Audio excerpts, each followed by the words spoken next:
Hey, how's it going? Brian Cain, host of the Coaching Matters group coaching program, sponsored by Fundraising University, and super excited for today to sit down with Coach Jim Schlossnagle. He's the head baseball coach of the Texas A&M Aggies, and is somebody who has become a really close friend of mine, and the guy who first hired me in 2006. So if there's anyone in professional sports, in high school sports, in college sports that is into coaching the mental game, we've got him here today. And as much as he's into the mental game, he's also one of college baseball's most winning coaches. He's this past year in 2021, when he guided Texas A&M, who preseason was number 13 out of 13 in the SEC, and won the mighty SEC West and finished third at the College World Series, where there were 4 teams from the SEC West. So turned that program around in 1 year. Excited to hear that's how the process about how that happened. But Coach Schlossnagle is only the 14th coach in the history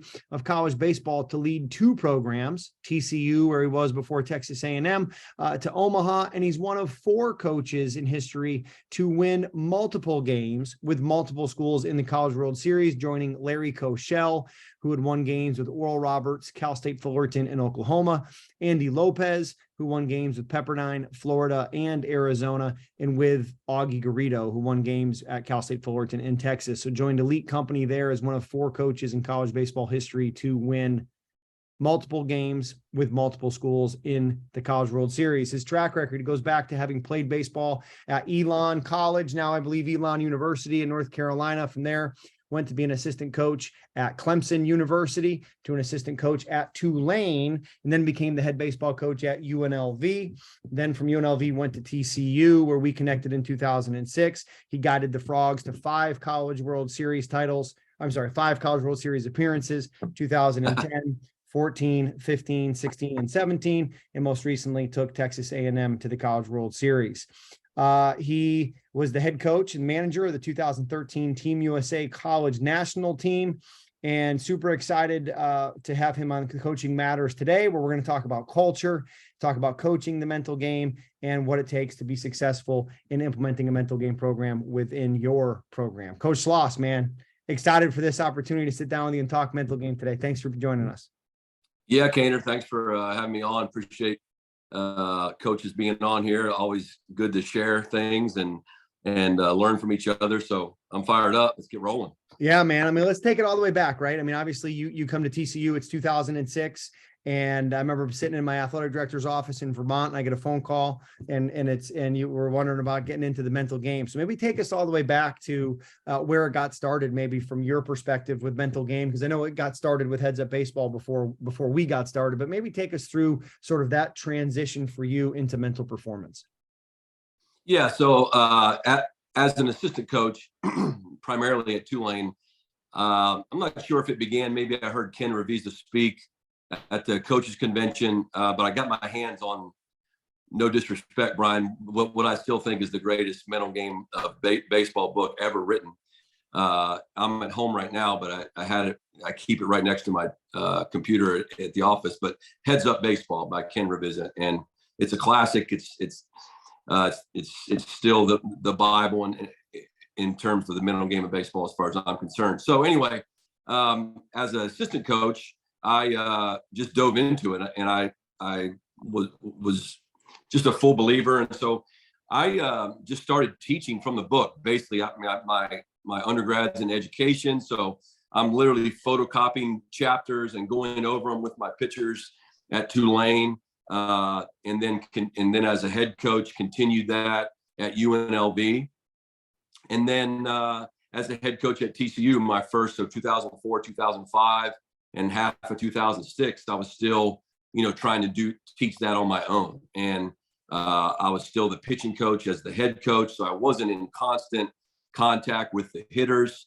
And so I bring that up because it doesn't matter if as the head coach, you're the only person speaking the language, and you're the only person that is implementing a system versus your assistant coach's strength coach. I mean, anybody else who touches your program has to be speaking the same language and has to have the same belief. That's never really going to take. So anyway, that's where it kind of began. listen to Harvey Dorfman speak. I mean, just anybody and everybody, but primarily Ken Revisa, who I know you have tattooed on your chest. So, but then in 2006, we had a good team. I thought we had a good team. We had a guy by the name of Jake Arrieta, who was in the process of leading the nation in wins with 14 wins. He would eventually win a Cy Young and win a World Series with the Chicago Cubs. But we were 14-16. We had a losing record playing in the Mountain West Conference at TCU. And this is long before TCU was the program that it is today. And so I was really at my wit's end. I think I had a conversation with Ken on the phone, but I felt like our program needed kind of like, if you hear from your dad all the time, you eventually drown his voice out. And I felt like our program needed a shot in the arm of another voice, just a different voice, someone to give us maybe better direction. And I had watched Dave Serrano's College World Series team, and I believe that was 2005. And I think I remember them mentioning your name. And I know Dave was a Cal State Fullerton guy, knew Ken Revisa well. I called Dave, and he was at Irvine at the time. And I said, hey, man, tell me about this Brian Cain guy. And that's when we brought you in the week before we played the Air Force Academy. And that was just I'll never forget that week. And that team ended up, winning the conference, winning the conference tournament. What regional did we go to that year? 2006, Norman, Oklahoma. And then since then, I think I'm your longest standing client, correct? Yeah. We haven't missed since 2006. So this is now, I haven't missed. This is now year 17 of us doing this. 17. Yeah. So I guess to answer your question, that's how it started. And, I've considered you, as you know, way more than just a friend, but truly as a part of our staff. So that's where we started. It's amazing, in over 17 years, how has it evolved? Like how has it evolved from your perspective of bringing somebody in to talk to the team, coming in once a year, a couple of times a year, to now, weekly call with you, weekly call with the team, coming to campus 5 times, like, and it being a system versus maybe a speech? How would you just talk about the evolution of the mental game in say the last 17 years? Yeah, I mean, I'll tell you how much it's evolved is to the point where we bring all of our freshmen in a summer bridge program the summer before their fall semester, and we have Brian come in and speak, and they instantly get taught the basics of the mental game in our system the summer before they even enroll in class.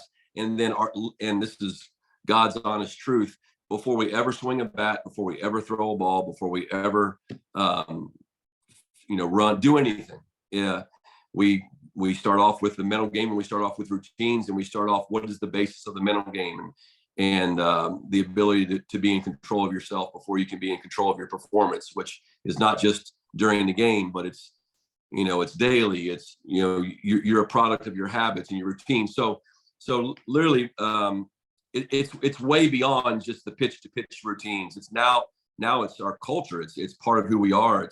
It's in our blood, and it has become a language. I mean, it's literally. I'm a big believer that every great organization, every great program, regardless of the sport, male or female, they have a language within the program that they use. And if you were to walk into our clubhouse today and just yell out how you do anything, you would hear everybody else yell is how you do everything.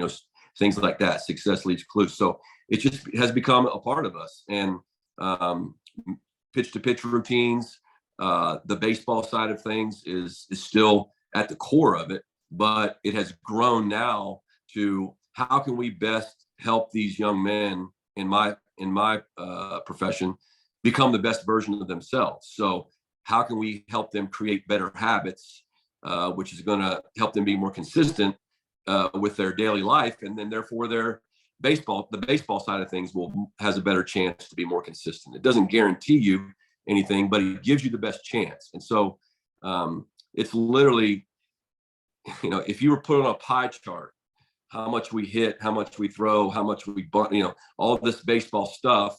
I would say the conversations or the intent of what we're trying to do in the mental game is well over 50%. And you certainly have to have a level of talent. There's a base level of talent that you have to be competitive, especially, for example, in our conference in the SEC, specifically the SEC West. You can do that. You can do this all you want. If you don't have good enough players, you're still going to run into a brick wall. But once the talent level starts to equal out, this is the separator. There's just no doubt in my mind. I've been a part of, I don't know how many, 4 or 5 game 3 of super regionals, 16 inning games, 22 inning games, 15 inning games in the College World Series. And, baseball, we all know the ball can bounce any direction, but how teams that we've been a part of, Brian and I and coaching staff and everybody gets included in this, it just isn't he and I. But the teams we've been a part of, we seem to handle those situations as good or better than our opponent. That doesn't guarantee that we're going to win, but I do believe we handle them better. And so it's, I'm getting off topic a little bit, but it's just 100% part of us. That's the best I can say.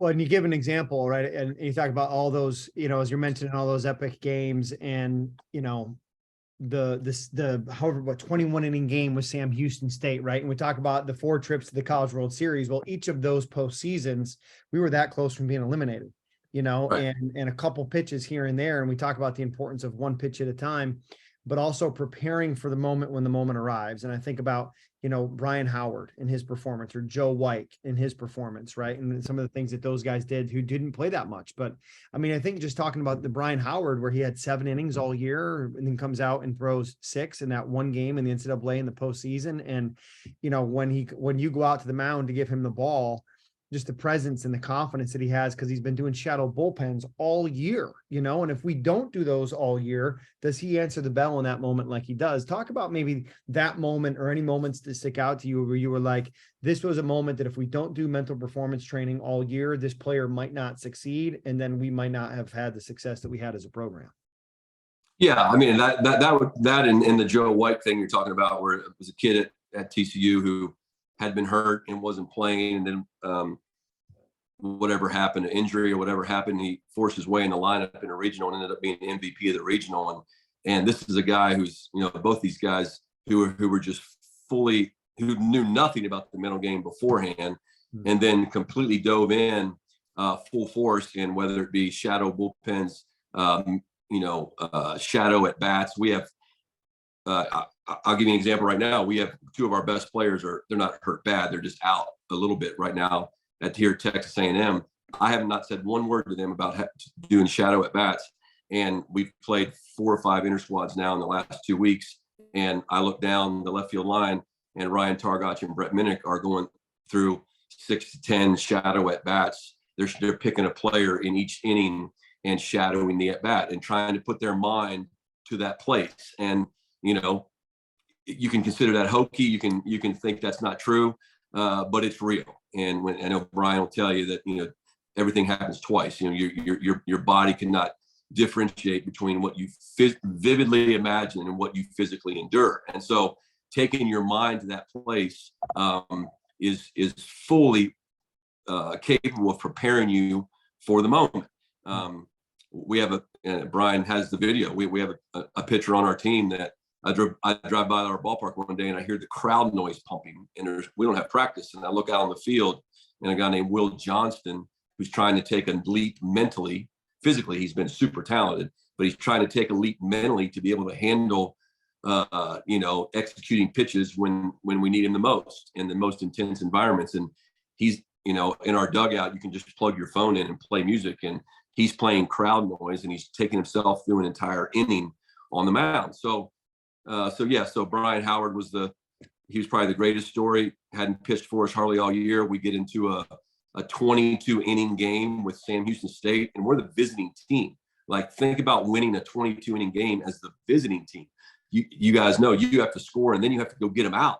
Like, at any given time, they can hit a homer or something can happen. The game's over. And And Howard, I was trying to hold off one pitcher, our closer, to if we did happen to take the lead, and I was down to the last guy, and it was Howard, and he goes out there as a freshman, goofy guy, throws 5 shutout innings in a winner's bracket game of the Super Regional, and he had thrown 7 innings the whole season. And ironically, of all the pitchers that have been at TCU in the last 100 plus years, I was there for 18 years, only one pitcher has double-digit 10 wins or more in more than one season in the history of the school, and it's Brian Howard. And his nickname, therefore, Big Game Howie. So, and he's in AAA with Oakland. But yeah, I mean, it's but everybody's got to be in, right? I mean, and not just the players, staff, strength coach, whoever's around your program, because it truly is a language. Yeah, it's funny how you talk about everybody has to be in, right? And in 2021, you go from TCU to Texas A&M and taking over a program that historically has been very competitive, but coming off of the 2021 season, they had failed to make the SEC tournament. So you're taking over a program that was dead last in the SEC, and in 1 year, you're able to go in and get Texas A&M to win the West, which had 4 teams in the College World Series in Arkansas, Auburn, A&M, and Ole Miss, who won the whole thing, and finished 3rd in the country. Talk about that transition of, you're going in there, you got to hire a staff. So do you take into consideration, are these guys that have mental game experience, or will they be into it when we're going to do this? And then in terms of the rollout to the team and getting guys to buy into it, and how you were able to turn that around so quickly at Texas A&M. Well, it's a lot, not a lot of little. I mean, that's the biggest thing, is that everybody's looking for the magic pill, and there was no magic pill for us other than it was a magic pill you took every day, right? I mean, it's not one speech. It's not, this isn't something you put on a T-shirt or a piece of paper and talk about it in your first meeting. Like, this truly has to become part of you. So there was no question that when I went to A&M, that Brian Cain was coming with me, right? Because that's who I am. That's what our program is. And Nate Yeske, our pitching coach, I think you may have worked with Oregon State a little bit. Yep. But Nate and I knew, we knew each other well enough that I knew he would be in. But the other guys, I didn't. And but thankfully, the A&M program was at a point where everybody that was retained in the program, whether it be the players or staff, and then the guys that were coming in, like Nolan Cain from LSU, Mike Early from Arizona State, everybody was coming from somewhere else, or they were staying there, and things were at a point where they were just like, hey man, just tell us what to do and we'll do it. We want to win so bad. The people that were there were tired of losing, and the people that were coming in, they were excited for the opportunity. I think Nolan Cain, for example, came from LSU and talked about how every time we played, he said this to a recruit yesterday, every time we played TCU, I felt like we had better players than them, but they always beat us. Like, they always played with this temperament, they felt like they were always in control. You could never freak them out. Everything was, and I'm not saying that as some pat on my back, but it's the players' back is who we need to pat. And so I think everybody was open, and so, the 2 things you need to be coachable, in my opinion, number 1, you have to be self-aware enough to know you need to be coached. Here are the things I'm good at, and here are the things that I need to learn, because you can't learn what you think you already know. And then you have to have the humility to be coached, right? And so I give a lot of credit to the returning players from A&M, the guys that I inherited that were just all in, man. Like, and you think about these guys, they had a bad year the year before. A lot of the best players that were on that team left, signed, or transferred. And now these guys are probably thinking, hey, I'm going to get to play a lot. And we bring in 11 transfers in the transfer portal. And some of the returning guys played a lot, and some of them didn't. But it truly was, I call them the most imperfect, perfect team. Like, we did not have, if you look at our numbers, we were the next to last fielding team in the SEC. We lost our starting shortstop for the season. We lost our starting third baseman, who was really our best player for most of the year. And our starting pitching was very average for the most part. We had 2 really good left-handed relievers in the bullpen. We played from behind all the time. but because we use, for example, one of the words that's part of the language of our program is the word good. When it's from a Jocko Willenick video I would encourage you to look up on YouTube. And when something bad happens, don't pout. Good. This gives us an opportunity to do this, and so I can't tell you how many times we give up 4 and, it's the second inning and we're down 4-1 and guys just come back to the dugout. Good. Here we go. We're right where we always are, and so I think that mentality, it aged me several years in 1 year, but I think that was the mentality. And guys, it just started to build on itself. I mean, we were 10-6. We get our rear ends beat by Houston on a Tuesday night. We're getting ready to go start SEC play, and I don't think we're going to win 5 games. I'm like, how are we going to get through this juggernaut? We're going to LSU, and they had a returning super regional team, and we win the first game. We win the second game, and we're up 6-2 in the 5th, and that's where the whole Pringles thing started. And from that point forward, man, these guys just had a belief. And we went the whole season. We only lost back-to-back games 1 time, and that's crazy.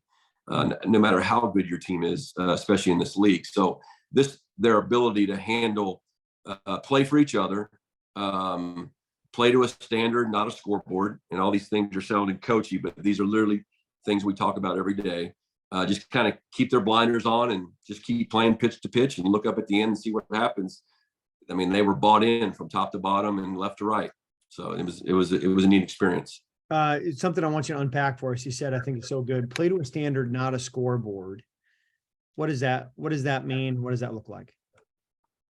Yeah. So, I mean, I think Coach Bertman said 4 things can happen when you play a game. You can play well and win. You can play well and lose. You can play poorly and win. You can play poorly and lose. Right. So the only thing you can really control was trying to, win pitches and if you're hitting, try to put together a quality bat. If you're pitching, try to execute a quality pitch to pitch. And so when we set that standard and you truly on a daily basis, even you hold guys to the standard of winning pitches and having good body language and not paying attention to the score and just allowing the compound effect to work of playing the game 1 pitch at a time and winning pitches, then I think that becomes your standard. And then certainly we had some good comebacks. We had some positive things happen to where they start looking around like, hey, this guy kind of knows what he's talking about. Like, let's trust it. Right. And I don't like meeting with teams during a game. I think it's a sign of panic. But for the first time in probably 10 years, we're playing South Carolina at home on a Saturday, and we're losing 9-0 in about the 5th. And I look down the dugout, it's completely different body language, pouty, some palms up, which I can't stand. And I brought them together and I said, you guys need to, you're playing, you're not playing to our standard. Like, forget about the scoreboard. Just forget about it. Just play to a standard. And if now's the biggest test of, are we truly going to be bought into this?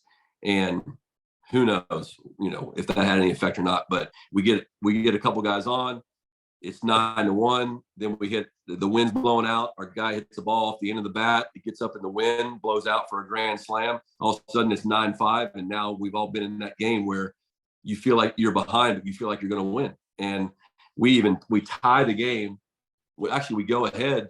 We're trying to get the 2 outs in the 9th, and we give up 2 runs. So now we're losing again. We had taken the lead. We're losing again. And with 2 outs in the 9th inning, we hit a walk-off 2-run homer. Right. And so Brett Minnick, 11-10. So just that consistency of, the things you can control versus the things you can't control. And so try to really focus on the controllables and try not to, get emotional, stay neutral, stay competitive, but you can stay neutral and just keep playing. You talked about the controllables, and, you mentioned Brett Minnick now as a guy who's taking mental at bats. Well, he's out this fall. He's a guy who gets that key home run. And let's unpack the concept, Coach, if you would, about how do you take a program, and you did it in year 1 in College Station, to go from coach fed to player led? How do you move a program from coach fed to player led to get them to take that ownership in the locker room? Yeah, that's something that takes time. I got, whether you want to call it good recruiting by one of our assistants or whether you just want to call it luck. I've had probably two that really stand out, but I would say three superior leaders in my career on teams that I've coached that happen to be the catcher. So Brian Holiday is the best ever at TCU. We had a kid named Evan Scoug at TCU that had some of that in him as well. And then we were able to get this transfer from Oregon State named Troy Claunch, and a left-handed reliever from Stanford named Jacob Palish. And so these were just elite human beings. And you could sense at the end of the fall that and these coaches on this call know what I'm talking about. The best team you to coach is a team you can trust, right? Is a team that you can tell them they did well and they don't take it, you give them an inch and they take it for a mile, right? You can tell, hey man, you guys were awesome today. And then they don't just step back. They try to be better the next day, right? And so this was a team that I could trust. And at the end of the fall, 100%, I knew it. Like, I don't know how good these guys are. I don't know how many guys are playing in the big leagues, but these are some good dudes, man. Like, you can trust them. And knock on wood, we didn't have any, significant off the field problem. I knew that, what they're doing at night wasn't going to be anything outlandish. I knew I could trust them. And so as we evolved into the season, one thing I've done, and I've tried to do everything. I've named captains. I've had the team pick captains, and what I've kind of settled on, and Brian's been helpful with this, is sort of kind of a leadership council that I kind of choose and allow it to organically happen. And I had 5 guys on it, and they were just elite. And so I got to the point where, hey guys, this is what we want. You guys know the standard. I'm turning this team over to you. The program itself, the over 36,000 foot view of the program, belongs to the head coach and the assistant coaches. We're trying to navigate this massive ship that is Texas A&M baseball program. But each individual team is at its best when the players take ownership. And so once I had full buy-in from that group, and I knew we did, then it was like, okay, here you go. And I would meet with those guys once every couple weeks. How's it going? If they wanted to bring something up to me, they could free to come in and say anything they wanted to say.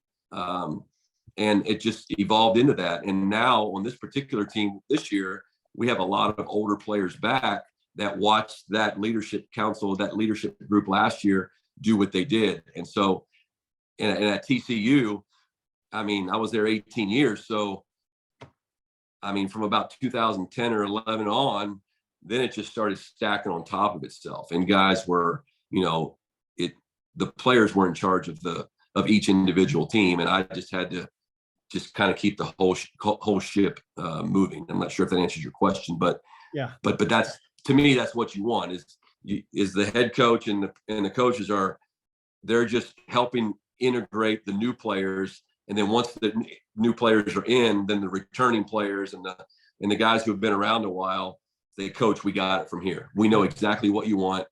And we have it.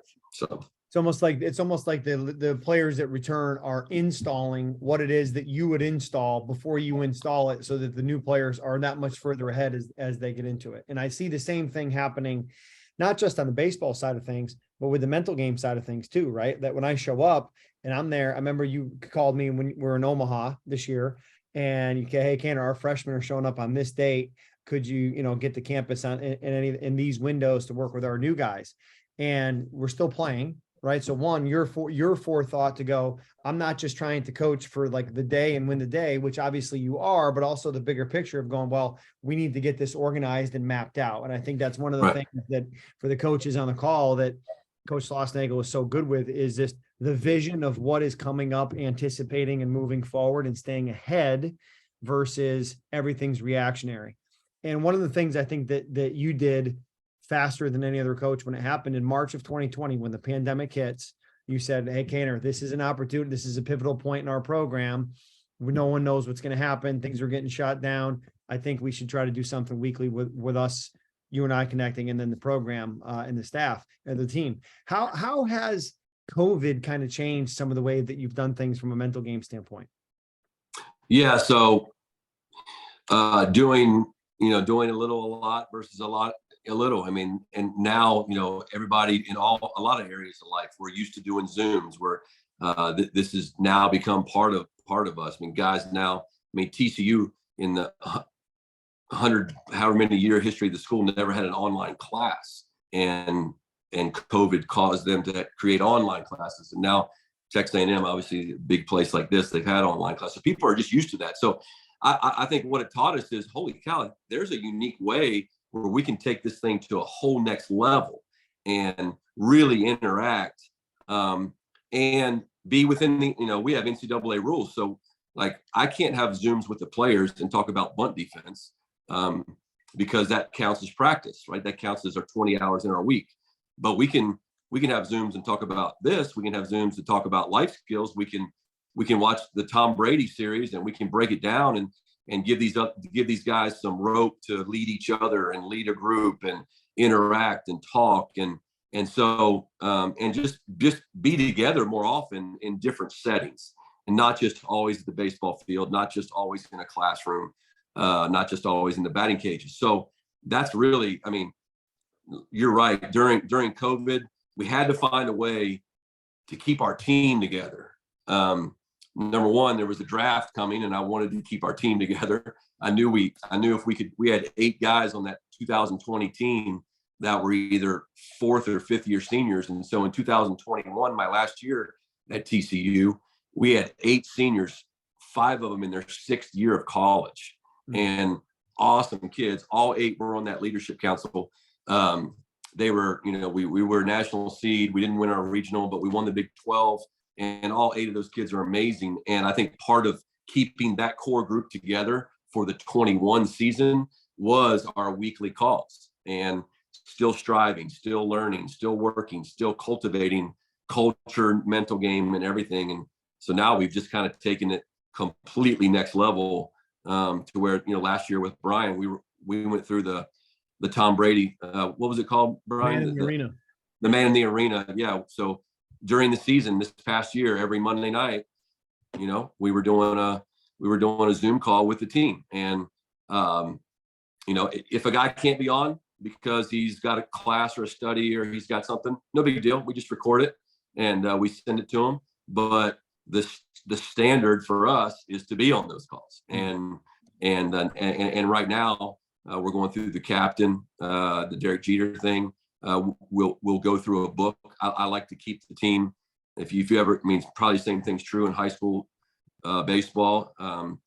The scariest time of the year for me is the time between when the guys go home at Christmas, because they get back and we're literally 3 to 4 weeks away from our season starting, and I have no idea what they've done over the break. And so one way we stay connected is we read a book. Usually it's The Compound Effect by Darren Hardy, but we have a book or one year we did the what was the YouTube series we did with the with like the Navy SEAL thing? Remember we did that? Selection, yeah. The selection, we did that one year, just something to keep the team connected, and it's been great. So and we rarely come off of it. Maybe during the holidays, during a specific school break, of course at the end of the summer or at the end of the season. But once we get the new players on campus, then we have weekly Zooms with the new players, and then when the returning players come, then we get everybody going. Well, I think one of the things that was really cool this year, right, was when we started doing the Zooms with the incoming players, and then when I came to campus with the incoming players, any of the returning guys that were on campus were coming onto the Zoom calls and sitting in on the meetings we were doing with the first year guys. One, because they genuinely, I think, enjoy the learning process and know how valuable it is and want to get better. And 2, they wanted to show the incoming guys how important the mental game is and talk about how important it was, right? Because if the incoming players, they hear it from you, they hear it from me, but when Jack Moss or Brett Minnick or a Ryan Prager or Nathan Detmer or Trevor Warner or these returning Aggies who just were on TV in the College World Series that these guys were all watching a month or 2 before, come into the room, and I'm able in year 2 to take it. Instead of me having to necessarily implement the system and do the majority of the teaching, I'm able to go, hey guys, talk about your routines that you have as players. What do you do? And then I kind of fill in the gaps. And the cool part about it is there's not a ton of gaps to have to fill in, So the best moments are, I think, when I'm able to sit back as a mental performance coach and have those guys talk about the program. And just sometimes I'm blown away at how into it they are without knowing that they're into it, And I think that was one of the things with Jake Arrieta. It was interesting. Talked about him being on that first TCU team in 06, which so was Matt Carpenter, who will play tomorrow night for the New York Yankees, which is awesome. But I remember there was an article that came out in like 15 in spring training, and Arrieta was interviewed, and he talked about how he remembered laying down on the floor in a room in the locker room at TCU in 06 and going, what is this?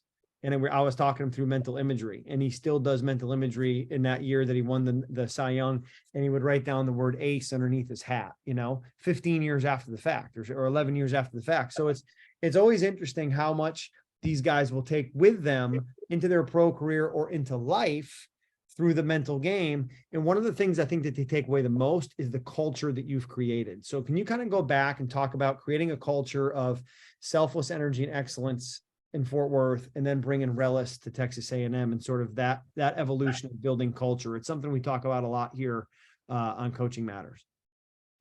Yeah. So basically the story is, my first head coach at UNLV, first couple years at TCU, really the first 4, 5, 6 years, because we didn't really have selfless excellence and energy going until 2010, 11ish, I think.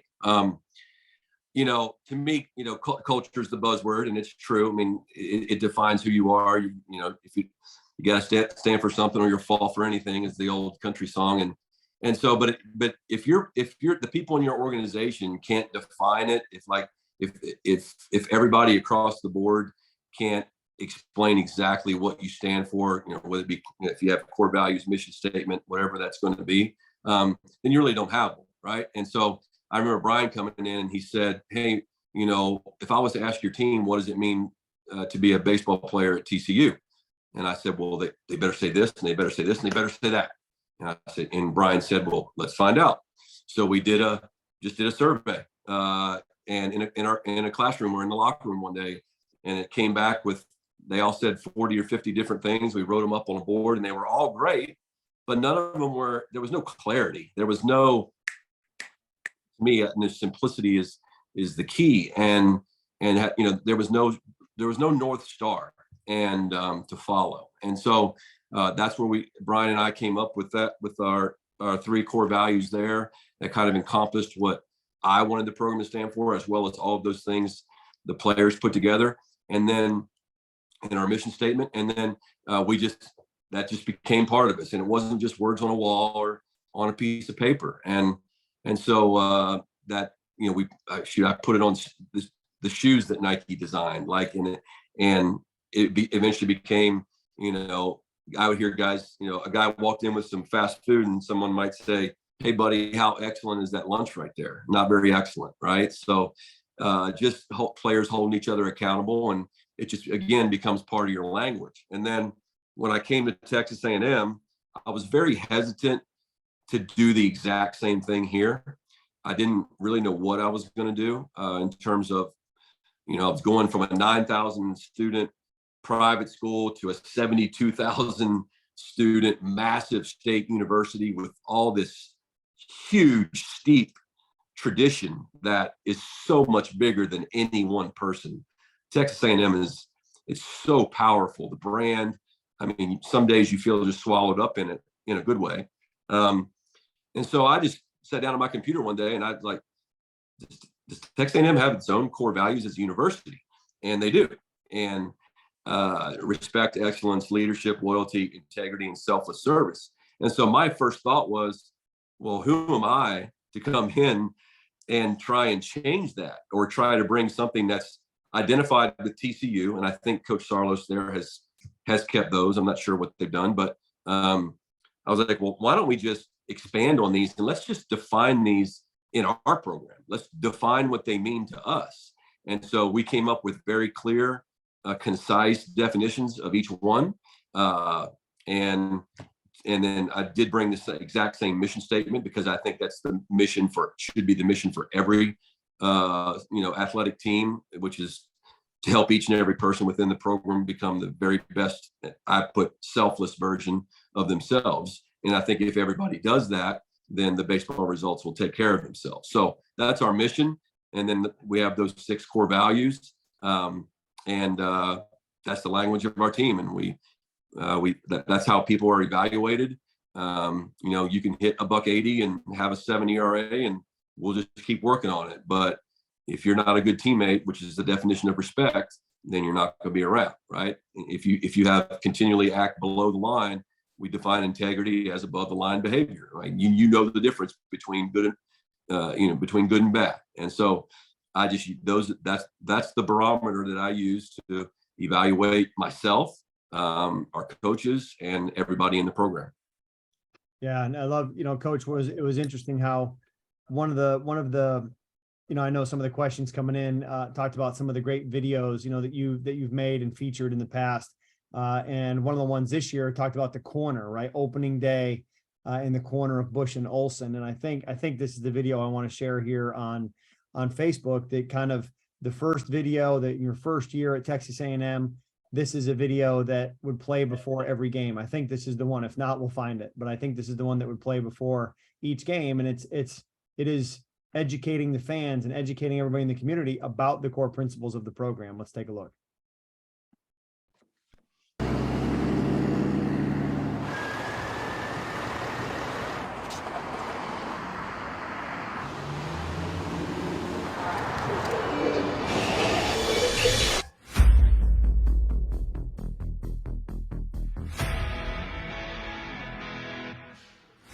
This is where the journey always begins. Filled with hope, setting out from home, in search of the game's paradise on the plains. Along the way, bonds created, memories made. The sights sustain us. The sounds never fade away. The trek is long, it takes courage, a little luck, and perhaps some magic. Left center field. It could be. It is a home run. Swing and miss. He struck him out. Aggies are going to the College World Series. He is tagged this deep to left. Olsen magic doesn't live on, and the reuniting of the rivalry. It all starts here at the corner of Bush and Olsen. Tonight from that old corner, a new path. That's not the video I'm looking for. No. But talk about let me try to find it. Talk about the importance of videos and kind of the way you use video to help reinforce the mindset that you're using with your team as I go looking for this one.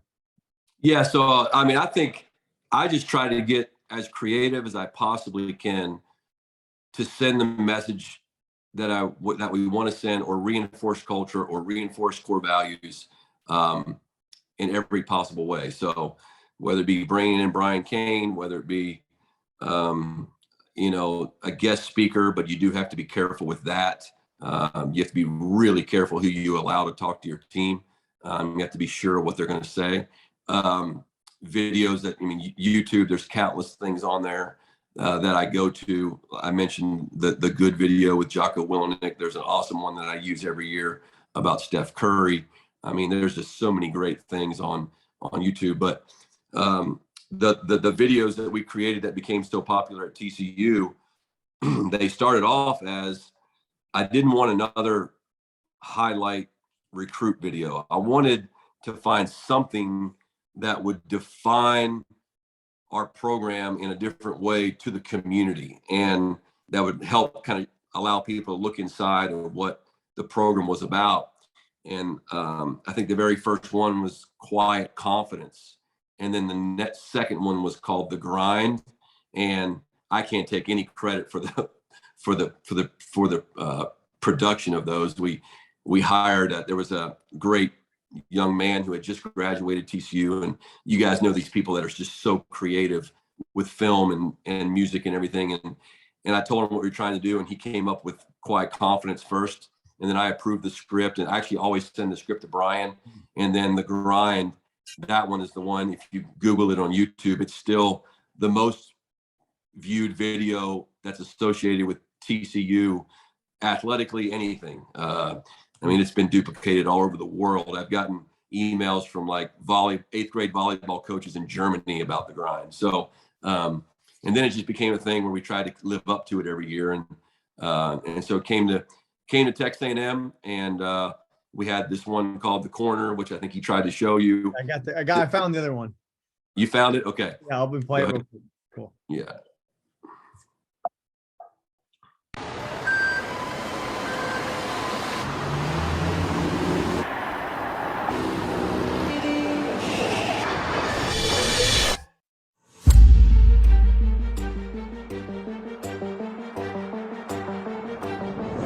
This is our corner, the corner of George Bush Drive and Olson Boulevard. This is our house, our home, and this is where we live out our core values every day. Respect. Those that sweat with me will matter to me. I will be a great teammate. Excellence. Good just won't cut it. I'll strive to be great. I will become the best version of myself in all areas of my life. Leadership. We always expect to be out front. I will set the example and hold my teammates accountable to the standard. Loyalty. The bond we create here will not be broken. I will put the team first and the team last in all my decisions. Integrity. There's nothing more important than your word. I will be honest and trustworthy. Selfless service. One of this university's timeless traditions. This life is not about me. It's about what I can do for others. Right here at the corner of Bush and Olson is where our core values live. Welcome to our home. Welcome to Texas A&M baseball.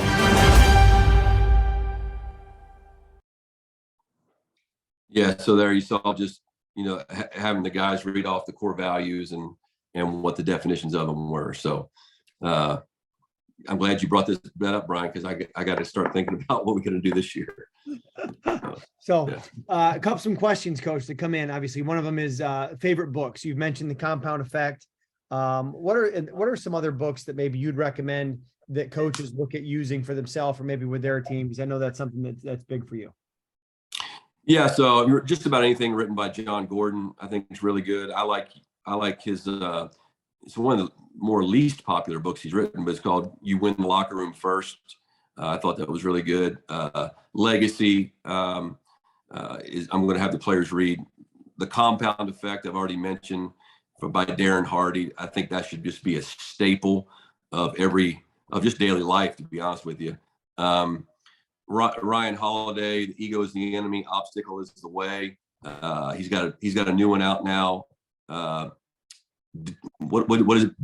Discipline is Destiny. Yeah, I got it right now. Discipline is Destiny, which so far just the first 10 pages of the book talk about Lou Gehrig and the discipline that guy had during his streak, and that alone, if you're a baseball coach, especially, makes it worth buying to share with your team. But yeah, there's I think you have to be careful. You have to, there's 1,000, there's a million leadership books, and they're all good. But I think you have to pick and choose what you want to stand for and what you want to be consistent with.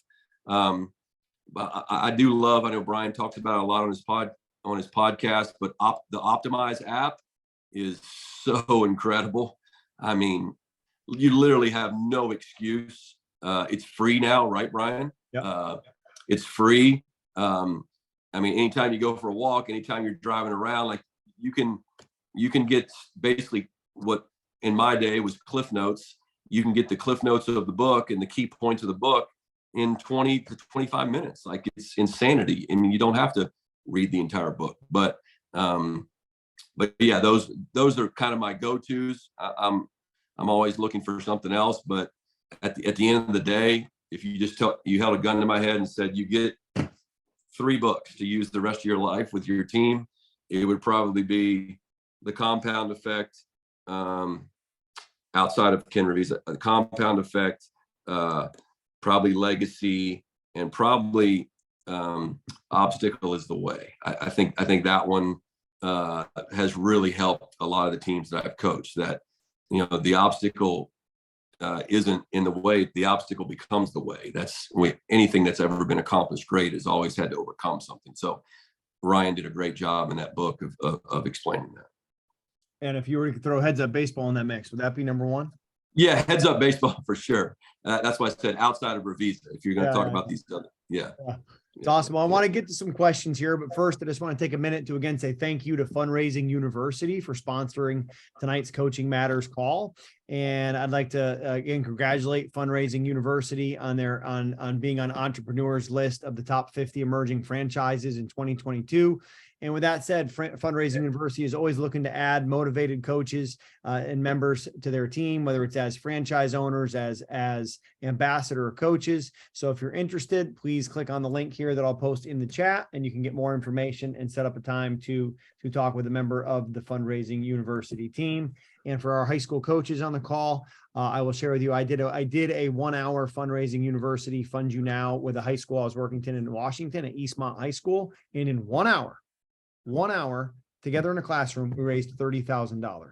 So if you're interested in doing a fundraiser that is the most effective, the most efficient, and the most easy fundraiser you've ever done in your program and will be the most lucrative, I'll also put my email address in there, brian@briancain.com, and feel free to reach out to me. I'm happy to answer any of those questions. I ran the fundraiser myself at the high school after I got done working with some of the teams and their coaches on campus, and it was amazing. So definitely something that I would recommend looking into if fundraising is something that you have to do to help your program be able to do the things that you want to do that are not a part of your everyday school sponsored budget. So Coach, looking at questions, one of the questions that came in was, what does it look like in your program with daily messaging? How do you keep it simple and keep them engaged with the mental game? Well, first of all, so I put there's a TV in the locker room, there's a TV in the training room, there's a TV in the weight room. And we had our IT guys set it up to where a member of my staff, we can run kind of basically a rolling PowerPoint on there all day long, where we could put motivational videos, whatever, but we just are constantly the language of our program with some cool pictures. And so all of our core values, the language of our program. So the word good, how you do anything is how you do everything. Success leaves clues. Champions behave like champions before they're champions. So just those things are constantly scrolling on a television. Obviously, I'm real careful about what I put. So on my practice plan each day, I'll put something at the bottom of it that I want, that I'm trying to reinforce, whether it be a picture with some work, and all this stuff is just free. You just type in, confidence is a choice, and then click images on Google, and you have all these things you can just cut and paste and put right onto the practice plan at the bottom. And there are a lot of days where, Brian, the first thing I do each morning is listen to his 3 or 4 minute pod, little, what do you call it? Your mental performance daily. Your mental performance daily.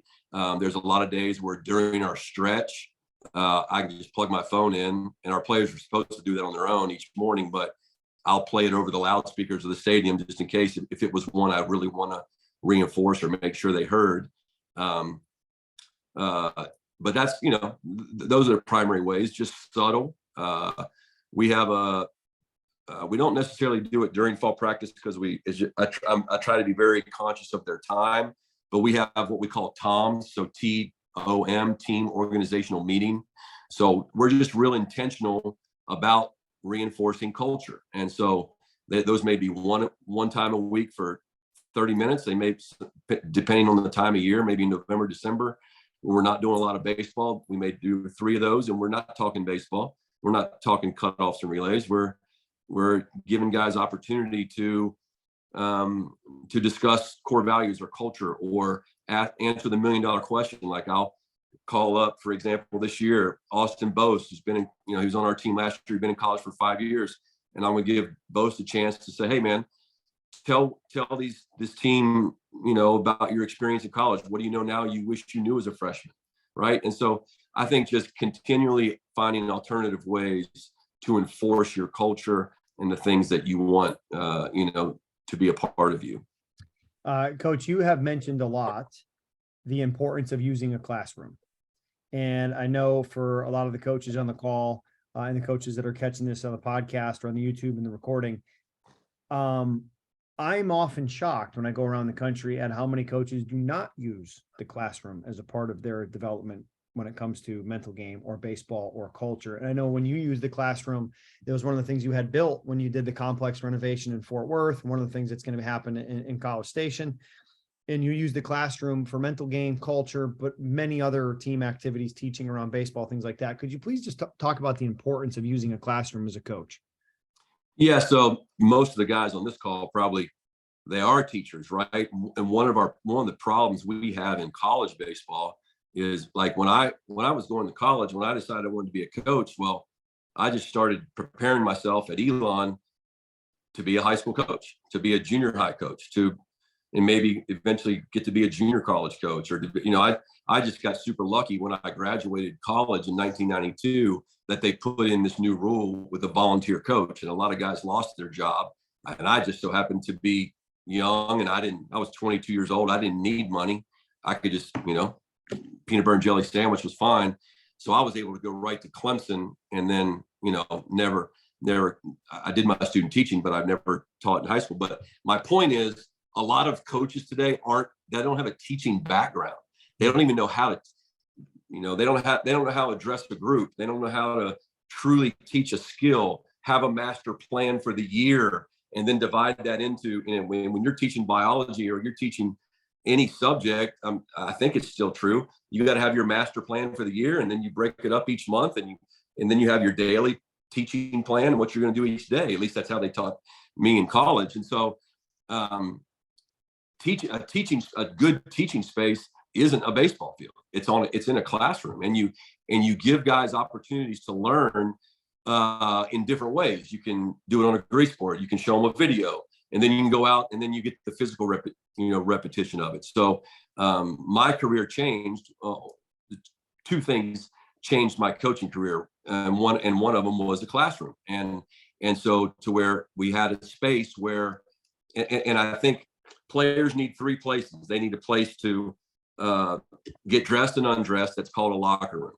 They need a place to hang out, because baseball is a hangout sport, and that's called a lounge. And then they need a place to learn, and that's a classroom. And up until we built that classroom, I was always bringing Brian Cain into the locker room, and that's their space. Like, you walk in there, and 2 minutes before you walked in, dudes were naked. They're, jacking around like whatever, college boys do. And now you're going to try and get them settled. And in a teaching environment, it's not happening. It's not a good teaching environment. So once we created that classroom, you could hear them coming down the hall, like I'm sure it is in a high school hallway. And as soon as they walk into the classroom, it's a different atmosphere. They know that this is where I learn. Hey, I'm about to be presented with something that's going to help me, right? And it's a teaching time. It's like class. So that has just changed us. And the first thing I did when I took the job at A&M, they had 2 player lounges. And I said, we don't need 2 player lounges. Get rid of all this stuff. Let's jam 45 little table and chairs with a flip over desk until we have our own classroom. So I would just encourage everybody on this call, if you I'm sure they're already using it, but if you're not, use the access to your classroom as a positive to coach your team, whether it be baseball related things or, in reinforcing your culture.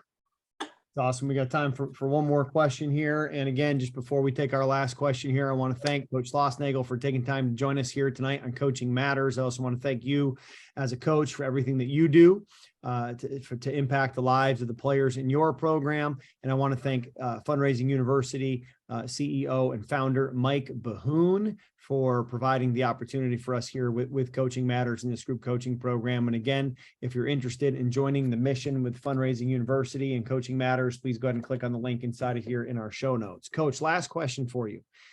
You've got nine former assistant coaches that are Division I college baseball coaches right now.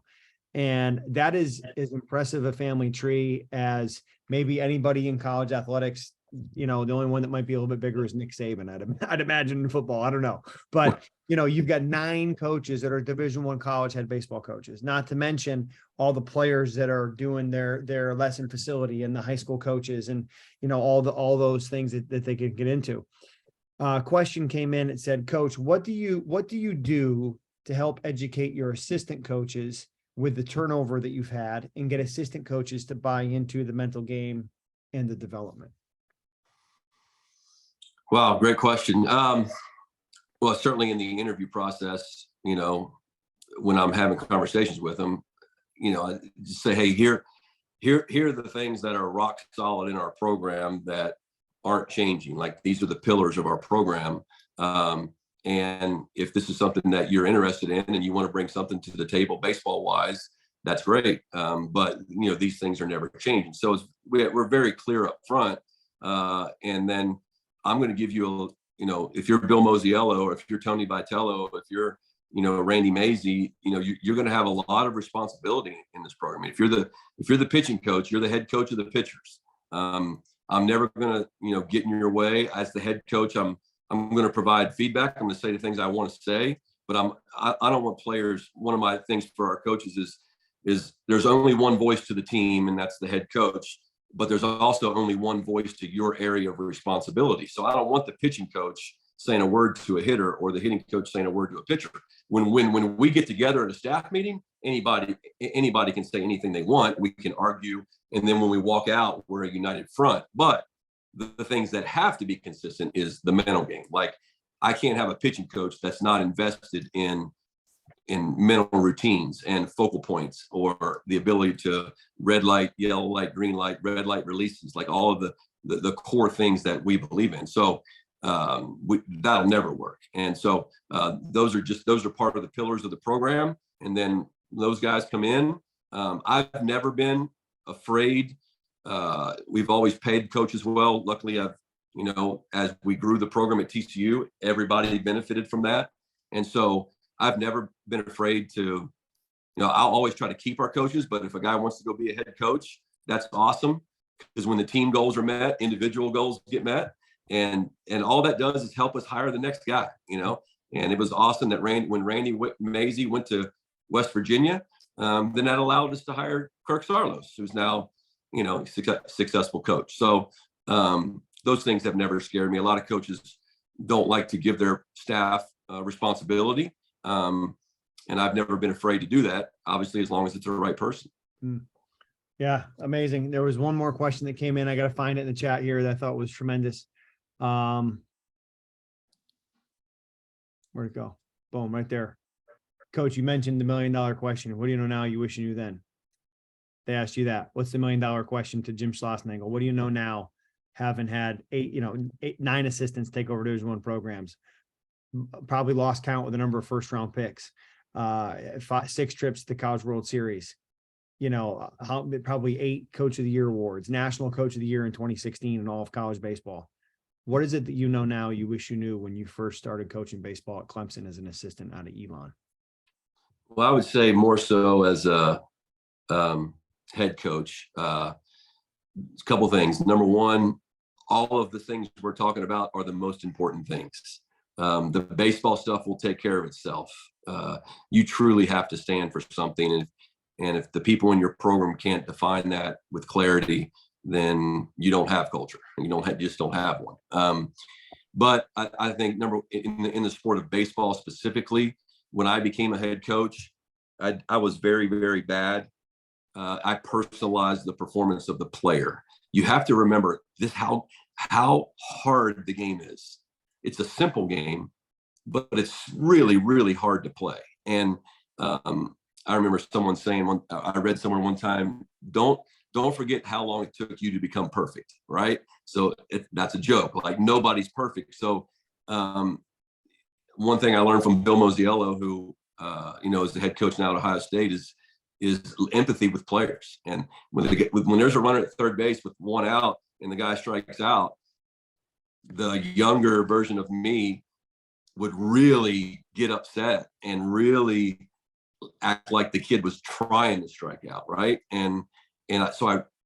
All I was thinking about was you're keeping us from winning a game, and that goes next to my name. And like, he's trying to do things for you, not against you, right? And so try to be more empathetic with players, especially the guys that put the work in. Like, if the guy's doing everything right, I mean, you have to live in the consequences are the consequences, as long as he's making right decisions away from the field. So can't personalize the development of the player.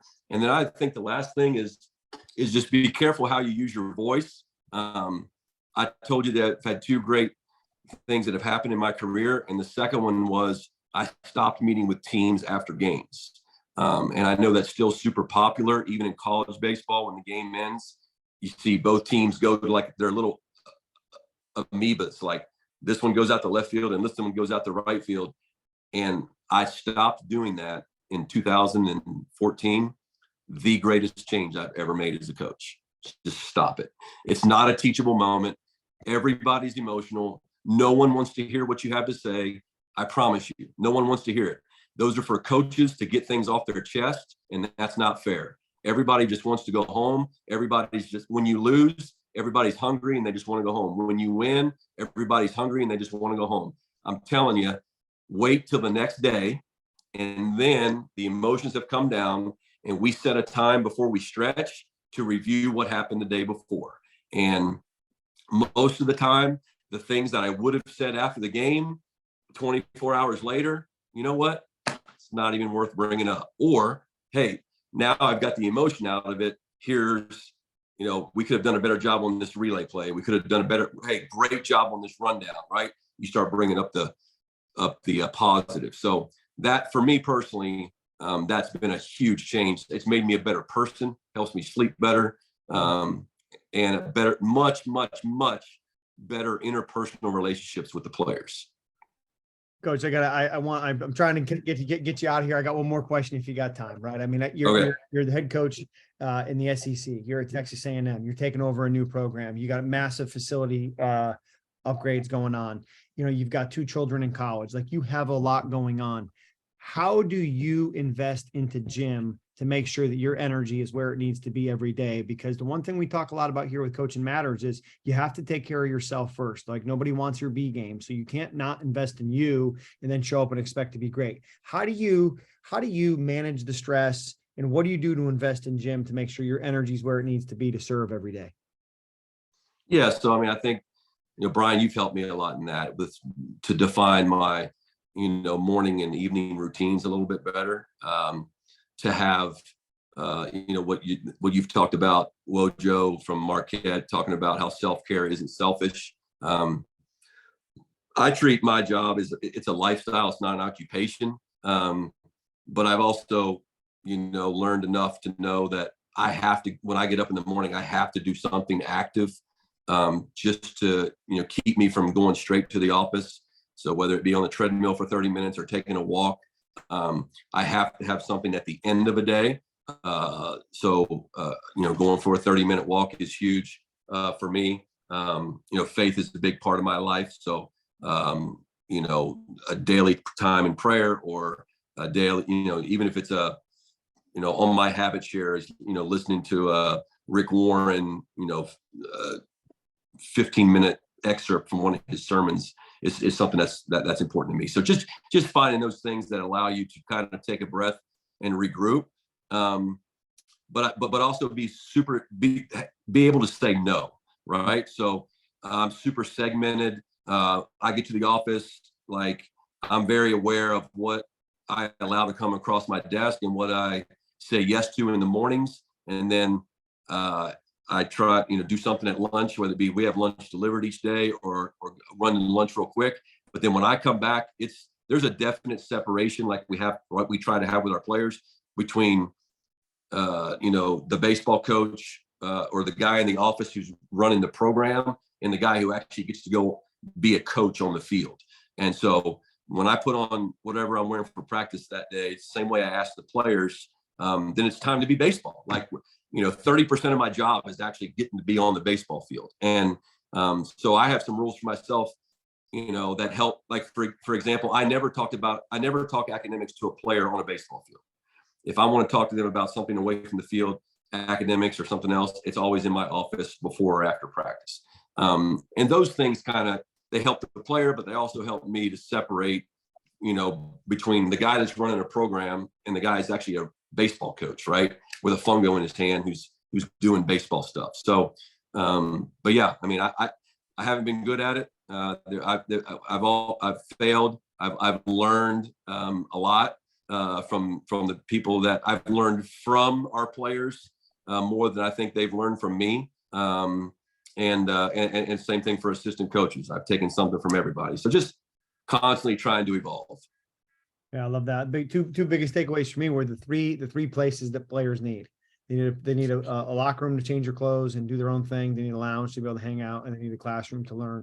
And then the idea of, I talk a lot about sweat before screens and exercise in the morning to get it going.